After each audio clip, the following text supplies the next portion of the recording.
কোরবানির নিসাব পরিমাণ সম্পদ সম্পর্কে বলবেন, কতটুকু সম্পদ থাকলে কোরবানি করতে হবে, কোরবানির গোশত ফ্রিজ রাখা যাবে কিনা, যারা কোরবানি দেয় সেসব আত্মীয়কে কি কোরবানির গোশত দেওয়া যাবে? অনেকে গোশত না দিলে আবার মাইন্ড করেন, তবুও তাদের প্রচুর গোশত হয়। কোরবানির সামর্থ্য থাকা সত্ত্বেও কেউ কোরবানি না দিলে গুনাহগার হবেন কিনা, মৃত আত্মীয়র নামে কোরবানি করা যাবে কিনা, ফজরের নামাজের পর ঘুমানো শরীয়তে বিধান কি, আকিকা না দেওয়া থাকলে কি কোরবানি দিতে পারে, গোপনাঙ্গের লোম পরিষ্কার করলে কি গোসল ফরজ হয়, পেঁয়াজ খেয়ে মসজিদে গেলে কি গুনাহ হবে, পুরুষের আনাগোনা থাকার সম্ভাবনা থাকলে নেকাব পরে নামাজ পড়া যাবে কিনা, কোরবানি করার সময় ওই পশুতে যতজন শরীক থাকে ততজন ব্যক্তির নাম নিয়ে গরু জবাই করা হয়, এটা কতটুকু যৌক্তিক, ঘুমের কারণে ফজরের নামাজের সময় উঠতে না পারলে যখন ঘুম ভাঙবে সাথে সাথে কি নামাজ পড়ে নিতে হবে, নাকি ফ্রেশ হয়ে আস্তে ধীরে পড়া যাবে? আর বিলম্ব না করে আপনাদের যে সমস্ত প্রশ্ন ইতিমধ্যে পেয়েছি সেগুলোর উত্তর দেওয়ার পালা আমরা শুরু করছি। এমডি জাহিদুল ইসলাম জানতে চেয়েছেন, আকিকা না দেওয়া থাকলে কি কোরবানি দিতে পারে? আকিকার সাথে কোরবানি কোনো সম্পর্ক নেই, দুটো সম্পূর্ণ দুই ধরনের ইবাদত। আকিকা না থাকলেও কোরবানি দিতে পারেন, আকিকা না দিলেও কোরবানি দিতে পারেন। মালিক শাহ জাইন আপনি জানতে চেয়েছেন, যারা কোরবানি দেয় সেসব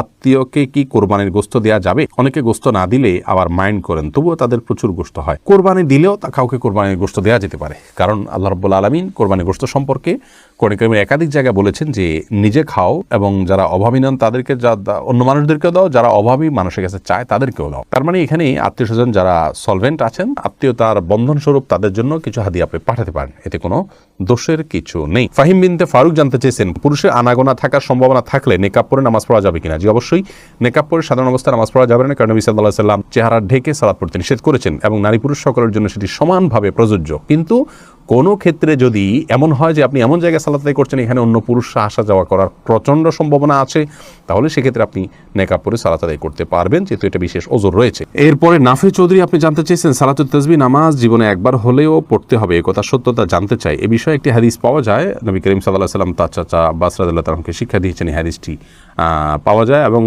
এই হাদিসের উপর ভিত্তি করে এবং আরো কয়েকটি হাদিসকে সামনে রেখে মুহাদ্দিসদের অনেকেই, ফুকাহায়ে কেরামের অনেকেই সালাত পড়াটাকে মুস্তাহাব বলেছেন, যদিও এই হাদিস সনদের দিক থেকে আপনার বিশুদ্ধতার মানদণ্ডে উত্তীর্ণ নয়। অনেক মুহাদ্দিসিনে কেরামের গবেষণা অনুপাতে সেই জায়গা থেকে এই সমস্ত মুহাদ্দিসিনে কেরাম বলেন যে না, এটি আপনার জীবনে একবার পড়তে হবে এমন কোনো কথা নেই। এর পরের প্রশ্ন করেছেন মাহবুব আলম, আপনি জানতেছেন মৃত আত্মীয়ের নামে কোরবানি করা যাবে কিনা? মৃত আত্মীয়ের নামে কোরবানি করা যাবে, এ বিষয়ে গত নির্বাচিত প্রশ্নোত্তর লাইভে আমরা বলেছি মৃত আত্মীয়ের নামে কোরবানি করা যাবে। রাসূল আকরাম সাল্লাল্লাহু আলাইহি সাল্লামের তরফ থেকে তার ওয়াফাতের বহুকাল পর আলী রাদিয়াল্লাহু তাআলা কোরবানি করেছেন, বাইহাকি মুসনাদ আহমদ শবিনে হাদিস দিয়ে বর্ণিত হয়েছে, সেজন্য মৃত ব্যক্তির পক্ষ থেকে কোরবানি করা যাবে। কোন কোন উলামা ইকরাম বলেন যে জীবিত ব্যক্তির নামের সাথে অ্যাড করে এটা করতে হবে, যদিও জমহুরগণ সাধারণভাবেই মৃত ব্যক্তির তরফ থেকে আলাদা কোরবানি করার পক্ষে মত দিয়েছেন, জায়েজ আছে। জেরিন আপনি জানতে চেয়েছেন, সূরা মুলক ও 100 আয়াত ঘুমানোর আগেই পড়তে হবে, মাগরিবের পরে বা এশার ওয়াক্ত হওয়ার কিছুক্ষণ আগে পড়লে হবে না?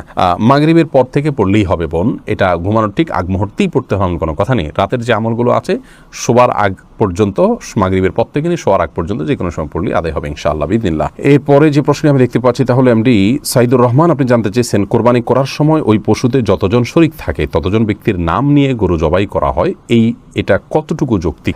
ভাই সাইদুর রহমান, কোরবানি যেই কয়েকজন ব্যক্তির তরফ থেকে করা হয় তাদের প্রত্যেকের নাম উল্লেখ করা এটি আবশ্যক নয়।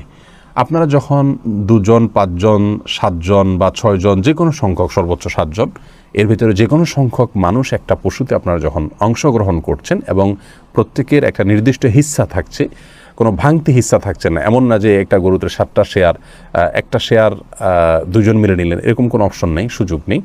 অথবা একটা শেয়ার মিনিমাম 1 জন নিলেন অথবা একাধিক শেয়ার নিলেন। যখন এই টাকাটা আপনারা দিচ্ছেন তখন আপনাদের নিয়ত সম্পর্কে আল্লাহ তাআলা ভালো জানেন যে আপনারা কোরবানির উদ্দেশ্যে করেছেন।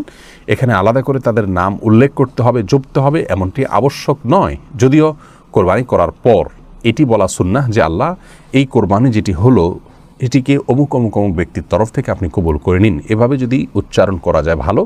আর না হলে এভাবে সংক্ষেপে বলা যেতে পারে, আল্লাহ আমরা যারা এই কোরবানিতে শরীক হয়েছি তাদের সবার তরফ থেকে আপনি ঠিক কবুল করে নিন। আলাদাভাবে নাম জপাটা আবশ্যক নয়, যদিও পরে নাম উল্লেখ করে তাদের তরফ থেকে কবুলের দোয়া করা যেতে পারে এবং মুস্তাহাব, সেটি করলে ভালো। তাওহিদুল ইসলাম সজীব জানতে চেয়েছেন, গোপনাঙ্গের লোম পরিষ্কার করলে কি গোসল ফরজ হয়? না, এর সাথে গোসল ফরজের কোনো সম্পর্ক নাই, বড়জোর অজু করে নেবেন, পরিষ্কার পরিচ্ছন্ন হবেন। ফাহাদ ফাতেমা জানতে চেয়েছেন, ঘুমের কারণে ফজরের নামাজের সময় উঠতে না পারলে যখন ঘুম ভাঙবে সাথে সাথে কি নামাজ পড়ে নিতে হবে, নাকি ফ্রেশ হয়ে আস্তে ধীরে পড়া যাবে? এক্ষেত্রে রাসূল আকরাম সাল্লাল্লাহু আলাইহি ওয়াসাল্লামের যে হাদিস রয়েছে সেটি হলো, মান নামা আন সালাতিন আও নাসিহা ফালইউসাল্লিহা ইযা যাকারাহা ফাইন্না যালিকা ওয়াক্তুহা, যে ব্যক্তি ঘুমিয়ে পড়েছেন এবং ঘুমের প্রাবল্যের কারণে সালাত মিস হয়েছে কিংবা ভুলে গেছেন, এরকম ব্যক্তি যখন স্মরণ হবে অথবা ঘুম থেকে যখন জাগ্রত হবেন তখনই সালাত আদায় করবেন, সেটাই তার ওয়াক্ত। অবশ্যই তিনি ফ্রেশ হয়ে সালাত আদায় করবেন, ফ্রেশ হওয়া ছাড়া তো সালাত আদায় করতে পারবেন না, কিন্তু ফ্রেশ হওয়ার মানে এই নয় যে ঘন্টাকে ঘন্টা তিনি অন্য স্বাভাবিক কাজকর্ম করে বেড়াবেন আর সালাতকে বিলম্ব করবেন, বরং তার উচিত হবে খুব দ্রুততার সাথে ফ্রেশ হয়ে সালাত আদায় করে নেওয়া। এমডি ওমর ফারুক জানতে চেয়েছেন, ফজরের নামাজের পর ঘুমানো শরীয়তের বিধান কি? এটি জায়েজ আছে, তবে অনুত্তম কাজ। নবী করিম সাল্লাল্লাহু আলাইহি ওয়াসাল্লাম দোয়া করেছেন, আল্লাহুম্মা বারিক লি উম্মতি ফি বুকুরিহা, আল্লাহ আমার উম্মতের জন্য সকালের সময়টাতে আপনি বরকত দান করুন।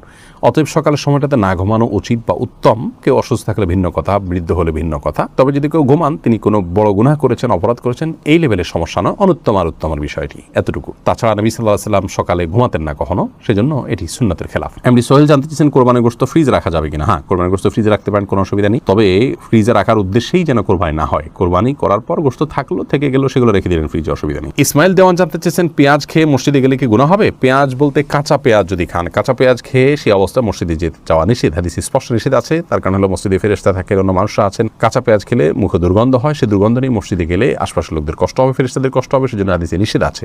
অতএব কাঁচা পেঁয়াজকেও খাওয়ার পর ভালো করে মুখের দুর্গন্ধ দূর করে, সেটি অন্য কিছু খেয়ে হোক, ব্রাশ, মেসওয়াক ইত্যাদি হোক, যেভাবে হোক, অন্য কোনো উপায়ে মুখের দুর্গন্ধ দূর করে তারপর তিনি মসজিদে যাবেন। এরপরে নাইমুল হক আজাদ জানতে চেয়েছেন, কোরবানির নিসাব পরিমাণ সম্পদ সম্পর্কে বলবেন, কতটুকু সম্পদ থাকলে কোরবানি করতে হবে? কোরবানির নিসাব হলো যাকাতের নিসাব। একজন মানুষের কাছে 595 গ্রাম রূপা বা তার সমমূল্য যদি থাকে তাহলে তার উপরে কোরবানি বর্তাবে, এবং সেই নিসাবটি হলো বর্তমান বাজার মূল্য হিসাব করলে আপনার 595 গ্রাম রূপার যে মূল্য আছে সেটি হয়তো 40 বা 50 হাজার টাকা বা তার কাছাকাছি ফিগারে থাকবে। অতএব আপনি কোরবানির নিসাব, যেটা যাকাতের নিসাব, সেটিকেই ধরে নেবেন। যদিও এর আগে আমরা শুরুতেই বলেছি যে কোরবানি যে ব্যক্তি করার সামর্থ্য রাখেন তার উপরে কোরবানিটি বর্তায়, এর জন্য নিসাব কোনো আবশ্যক নয়, এমনটি মত দিয়েছেন সৌদি আরব ওলামা ইকরাম এবং অন্যান্য মাযহাবে।